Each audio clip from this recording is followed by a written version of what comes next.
ہم بھی تو شکایت کر دیں نا، اجازت دیں گے مجھے؟ اب میں شکایت کروں؟ جی جی جی جی جی امام علی پہ لعنت کس نے کروائی، کیوں کروائی، صحیح ٹھیک، اور کتنے سال تک لعن ہوتا رہا، امام علی سے تبرہ کیوں ہوتا رہا، اس پہ کیوں کبھی کوئی نہیں بولتا؟ ابو لولو فیروز کی کیا حیثیت ہے جو اس کو لے کر آئے؟ امام علی پہ لعن کرنے والوں کو، بالکل صحیح بات، جنہوں نے شام میں جمعے کے نماز میں امام علی پہ لعن کروایا ہے، اس کی بات کیوں نہیں ہوتی ہے؟ حضرت علی اہل بیت علیہ السلام میں صرف صحابہ میں نہیں ہے، ان کی بات کیوں نہیں ہوتی؟ ایک بات ضرور ہونی چاہیے، ہم سے تو آپ نے معافی منگوا لی، اس کو یہاں پر شروع کرنے کی کیا ضرورت ہے؟ ایک بات مگر ایک اور ضرور، امام علی پہ لعن کرنے والوں پہ لعنت کریں گے؟ لعنت ان پر لعنت، کہیے جنہوں نے امام علی پہ لعنت کی ان پہ لعنت، بالکل ہم کہتے ہیں، جنہوں نے امام علی پہ لعنت کی ان پہ لعنت، بالکل ہم کہتے ہیں، جنہوں نے امام علی پہ لعنت کی ان پہ لعنت، بالکل ہم کہتے ہیں، کہیے لعنت، آپ بھی کہیے لعنت، سب پہ صحابہ کرام پتہ چلے گا، نہیں بات اور کیا، بس ہو گئی، صحابہ کرام میں سے ایک ہستی بھی ایسی نہیں گزری، یہ اہل بیت میں سے اہل بیت کا مقام نہیں کیا جاتا۔ تیسری مثال سنن نبی داؤد میں 4650، مسند احمد میں 1629، جلد 1 اور صفحہ 187 پر حضرت معاویہ رضی اللہ تعالیٰ عنہ نے مغیرہ ابن شعبہ کو کوفے کا گورنر مقرر کیا، وہ بھی صحابی ہیں رضی اللہ تعالیٰ عنہ۔ تو سعید ابن زید وہاں ملنے کے لیے آئے۔ سعید ابن زید آپ کو پتا ہے کون ہے؟ عشرہ مبشرہ میں سے حضرت عمر کے بہنوئی، پہلے 10 مسلمانوں میں سے، اور ان کے والد وہ ہیں کہ جو زمانے جاہلیت میں بھی موحد تھے، صحیح بخاری میں آتا ہے، اور خانہ کعبہ کے وہ غلاف سے لپٹ کے کہا کرتے تھے اللہ میں صرف تجھے پوجنا چاہتا ہوں۔ یہ وہ ہیں سعید ابن زید۔ یہ حضرت مغیرہ ابن شعبہ کو ملنے کے لیے آئے کوفے میں، اور جامعہ مسجد میں، الفاظ ہیں مسجد میں آئے کیونکہ وہاں حکمران بھی مسجد میں ہی بیٹھتے تھے، حضور صلی اللہ علیہ وسلم بھی، آپ کو پتا ہے آپ کا ہیڈ آفس بھی مسجد نبوی تھا، آپ کا وہ گیسٹ ہاؤس بھی وہی تھا، سب کچھ وہی تھا، وہیں آپ تربیت کرتے تھے۔ تو بڑی چارپائی پہ مغیرہ ابن شعبہ بیٹھے تھے، سعید ابن زید آئے تو وہ انہوں نے استقبال کیا کہ حضرت عمر کا بہنوئی آیا ہے، اور پہلے 10 مسلمانوں میں سے انہوں نے ان کو اپنے پاس چارپائی پہ بٹھایا پروٹوکول کے ساتھ۔ تھوڑی دیر میں وہاں پر ایک شخص آیا، قیس بن علقمہ، اور اس نے باتوں باتوں میں گالیاں نکالنی شروع کی اور کسی کو برا کہنا شروع کیا اور کسی پہ لعنت شروع کر دی۔ حضرت سعید بن زید تھوڑی دیر تک تو مہمان تھے بیچارے، خاموش رہے، سنتے رہے۔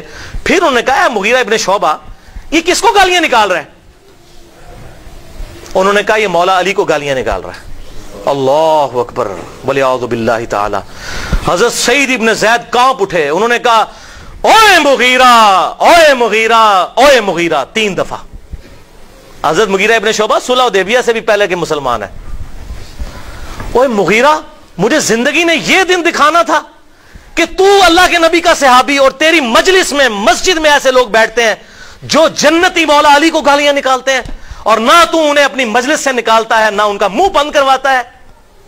مغیرہ کان کھول کر سن، اللہ کی قسم میں نے نبی صلی اللہ علیہ وسلم سے یہ حدیث خود سنی تھی، اور میں اس بات سے ڈرتا ہوں کہ میں کوئی ایسی حدیث بیان کروں جو میں نے نہ سنی ہو، اور حضور صلی اللہ علیہ وسلم قیامت والے دن میرا گریبان پکڑ لیں کہ تم نے یہ حدیث کیوں بیان کی، اور میں حضور کو منہ نہ دکھا سکوں۔ میں نے اللہ کے نبی صلی اللہ علیہ وسلم سے ایک مجلس میں یہ بات سنی تھی، ابو بکر فی الجنہ، عمر فی الجنہ، علی فی الجنہ، عثمان فی الجنہ، علی کا نام پہلے لیا، عثمان فی الجنہ، طلحہ فی الجنہ، زبیر فی الجنہ، عبد الرحمن بن عوف فی الجنہ، سعد ابن ابی وقاص فی الجنہ۔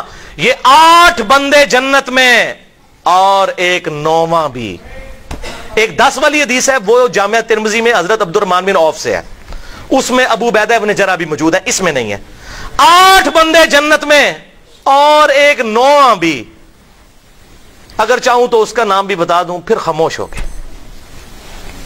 اب مسجد میں آوازیں بلند ہوئیں کہ سعید ابن زید وہ 9واں شخص کون ہے، آپ بتائیں ہمیں۔ پھر لوگوں نے اللہ کی قسم دے کر پوچھا کہ ہم آپ کو اللہ کی قسم دے کر کہتے ہیں کہ آپ اس 9ویں شخص کا نام بتائیں کہ کون تھا جس کو حضور نے جنت کی خوشخبری دی تھی اس مجلس میں۔ تو حضرت سعید ابن زید رضی اللہ تعالی عنہ نے کہا کہ اللہ کا نام بڑا ہے، اب چونکہ تم نے مجھے اللہ کی قسم دی ہے لہٰذا میں تمہیں اس 9ویں کا نام بھی بتا دیتا ہوں۔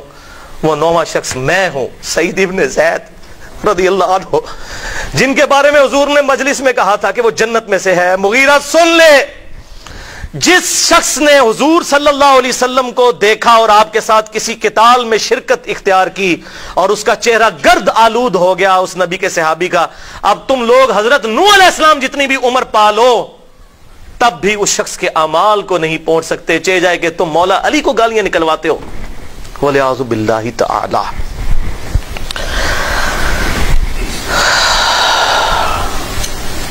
اسی کانٹیکسٹ میں ایک اور حدیث سنن نبی داؤد میں 4648 اور سنن نسائی الکبریٰ میں 8208 ہے۔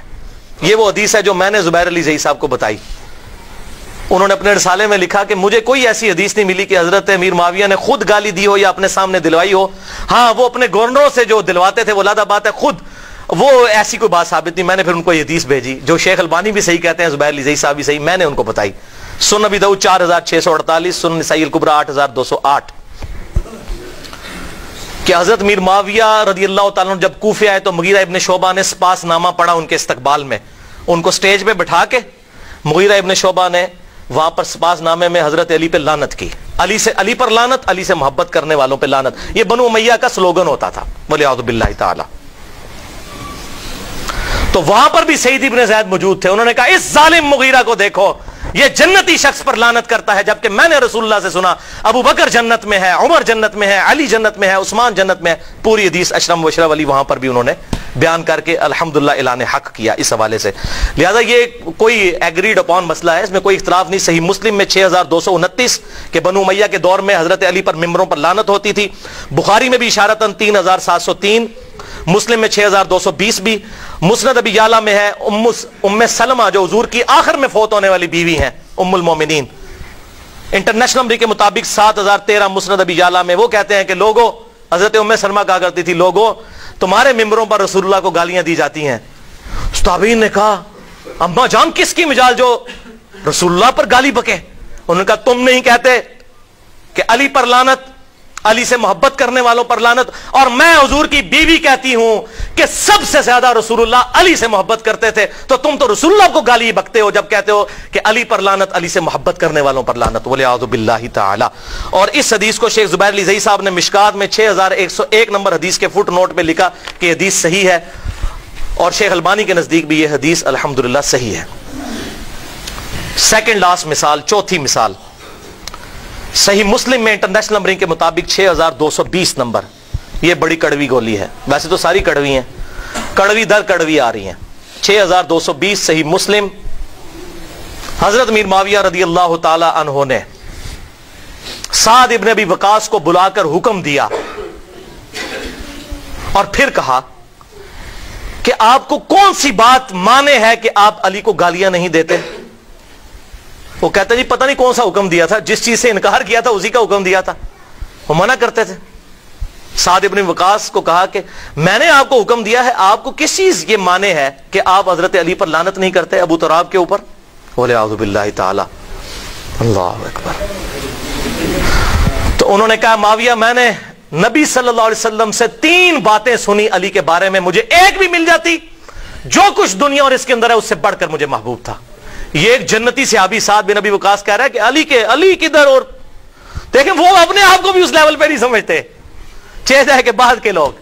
سن معاویہ، حضور صلی اللہ علیہ وسلم نے تبوک کے موقع پر فرمایا تھا علی کی میرے ساتھ وہی نسبت ہے جو ہارون کی موسیٰ کے ساتھ، اللہ اکبر، مگر میرے بعد کوئی نبی نہیں ہے۔ مجھے بتائیں اس سے بڑی بات اور کیا ہو سکتی ہے؟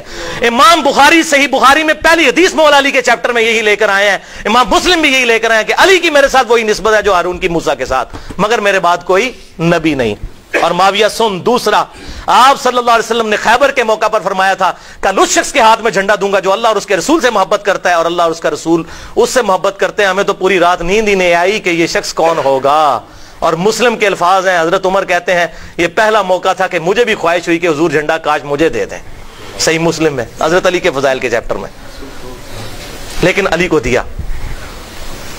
حضور نے صبح کہا علی کدھر ہے؟ اشوب چشم تھا، اپنا لعاب دہن مبارک لگایا، شفا ہوئی الحمدللہ، دعا فرمائی، اپنے مبارک ہاتھوں سے زرہ باندھی، اور پھر کہا علی میدان جنگ میں بھی جانا پہلے ان پر دعوت پیش کرنا، اگر تیری دعوت سے ایک بندہ بھی چینج ہو گیا سرخ اونٹوں سے بہتر ہے۔ اس سے پتہ چلا یہ جو لوگ دعوت کو نگیٹ کرتے ہیں، دعوت کوئی ضروری نہیں، دعوت بہت بڑی چیز ہے قتال کے میدان میں بھی۔ اور قرآن پاک کیا کہتا ہے؟ وجاہدہم بہی جہادن کبیرا فلا تطع الکافرین وجاہدہم بہی جہادن کبیرا، مت برا مانیے کافروں کی بات کا اور اس کتاب کے ذریعے ان کے ساتھ جہاد کیجیے۔ یہ مکی سورۃ الفرقان آیت نمبر 52۔ تو دعوت حق بھی بہت بڑا جہاد ہے، الحمدللہ جہاد کبیرہ قرآن میں اسے کہا گیا۔ دوسری بات ہوئی، تیسرا انہوں نے کہا کہ معاویہ سن، جب آیت مباہلہ نازل ہوئی سورہ آل عمران کی 61 نمبر آیت، جب کرسچنز کے علماء کے ساتھ حضور کا مباہلہ ہوا اور پھر قرآن کی آیت نازل ہوئی سورہ آل عمران 61 نمبر کہ تم بھی اپنے آپ کو لے آؤ، اپنی اولاد کو لے آؤ، عورتوں کو لے آؤ، ہم بھی لے آتے ہیں، اور پھر کھلے میدان میں کہتے ہیں جو جھوٹا ہے اس پہ اللہ کی لعنت ہو۔ تو حضور صلی اللہ علیہ وسلم حضرت علی، فاطمہ، حسن اور حسین کو لے کر نکلے اور کہا یہ اللہ میرے اہل بیت ہیں، مباہلے کے لیے میں لے آیا ہوں۔ تو حضور صلی اللہ علیہ وسلم کی یہ 3 خوشخبریاں، اور اسی کا ترک سنن نسائی الکبریٰ میں 8477 ہے کہ آپ صلی اللہ علیہ وسلم کی حدیث بیان کیا کرتے تھے سعد ابن ابی وقاص، اور جب لوگ ان سے ملنے آتے اور وہ لوگوں سے کہتے دیکھنا علی کو کبھی گالی نہ نکالنا۔ میں نے حضور صلی اللہ علیہ وسلم سے کئی باتیں علی کے بارے میں ایسی سنی ہیں، اور کہا کہ سعد بن ابی وقاص نے کہا کہ یہ حضرت امیر معاویہ اور ان کی پارٹی اگر میرے سر پر آرا بھی رکھ دے، سنن نسائی الکبریٰ 8477، اور مجھے اس وقت کہے کہ علی کو گالی نکال، میں آرا چلوا لوں گا، حضرت علی کو کبھی گالی نہیں نکالوں گا۔ میں نے حضور سے خود سنا ہوا ہے حضرت علی کے بارے میں ایسی بشارتیں، یہی والی بشارتیں الحمدللہ۔ اور صحیح مسلم میں حدیث ہے 6488 نمبر حدیث، اس سے آپ کو معاملہ اور کلیئر ہوگا۔ عبد الرحمن بن عوف رضی اللہ تعالیٰ عنہ شروع کے مسلمان ہیں، حضرت خالد ابن ولید بعد میں مسلمان ہوئے، صلح حدیبیہ کے بعد، فتح مکہ سے پہلے ہوئے لیکن صلح حدیبیہ کے بعد۔ عبد الرحمن بن خالد بن ولید نے رضی اللہ تعالیٰ عنہ عبد الرحمن بن عوف کو ایک دفعہ جذبات میں آ کے کوئی جھگڑا ہوا تو گالی دے دی، حضور صلی اللہ علیہ وسلم تک شکایت پہنچی، صحیح مسلم 6488۔ آپ نے حضرت خالد ابن ولید کو بلا کر ڈانٹا اور کہا خالد اب تم میرے صحابہ کو برا مت کہو۔ خالد بن ولید بھی صحابی تھے کہ نہیں؟ پھر ان کو کہا تم میرے صحابہ کو برا، ان کو علیحدہ کیوں کر دیا؟ اور بھائی خالد اس وقت صحابی تھا جب اسلام کا گولڈن پیریڈ شروع ہو چکا تھا، اور عبد الرحمن بن عوف اس وقت صحابی تھا جب صحابی کا مطلب پینٹی کھانا تھا۔ خالد بن ولید اس وقت صحابی ہوا جب صحابی نہ ہونا پینٹی کھانا تھا۔ زمین اسمان کا فرق ہے۔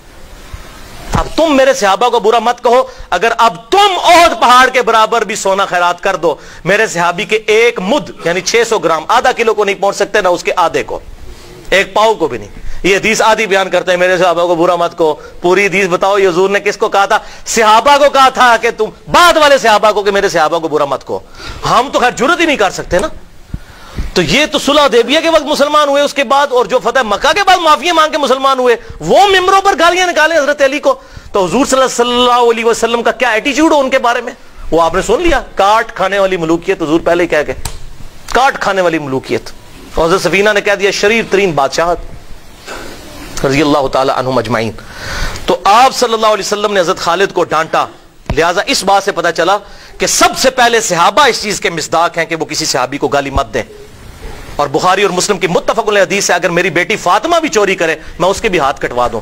اسلام کسی کو نسبت کی وجہ سے یہ اجازت نہیں دیتا کہ وہ کہ جی میں جو مرضی کرتا رہوں، وہ جی بخشا بخشا ہے، اس طرح نہیں ہوتا۔ جرم ہے، اس کے بعد کسی کے جرم کی وجہ سے کوئی کافر نہیں ہو جاتا، اور نہ یہ ہے کہ اس کی نیکیاں ضائع ہو جاتی ہیں، وہ اس کی غلطیاں اپنی جگہ، احترام اپنی جگہ پر رہے گا۔ اور یہاں پر میں حدیث بیان کر دوں، صحیح بخاری میں 1393 نمبر حدیث کہ آپ صلی اللہ علیہ وسلم نے ارشاد فرمایا مردے کو گالی مت دو، وہ اپنے انجام کو پہنچ چکا، اگر اچھا تھا تو اللہ اس کے ساتھ اچھائی کر رہا ہوگا، برا تھا تو وہ اس کو گالی مت دو۔ تو اب مجھے بتائیں جن لوگوں نے ممبروں پر 60 سال تک حضرت علی کو گالی دی، حضرت علی تو فوت ہو چکے ہوئے تھے، ایک صحابی کو گالی دی اور اولو العزم صحابی کو، اور اس کی وفات کے بعد اب کتنی دشمنی نبھانی ہے۔ لہٰذا یہاں پر میں خصوصاً اہل تشیع بھائیوں سے ضرور ریکویسٹ کروں گا، جو مولا علی کے ماننے والے ہیں وہ بات سمجھ لیں۔ مولا علی نے خوارج جنہوں نے مولا علی کو کافر کہا، مولا علی نے ان کے جنازے خود پڑھائے اور کہا یہ میرے بھائی تھے، بگوڑے ہو گئے، میں ان کو مسلمان ہی سمجھتا ہوں۔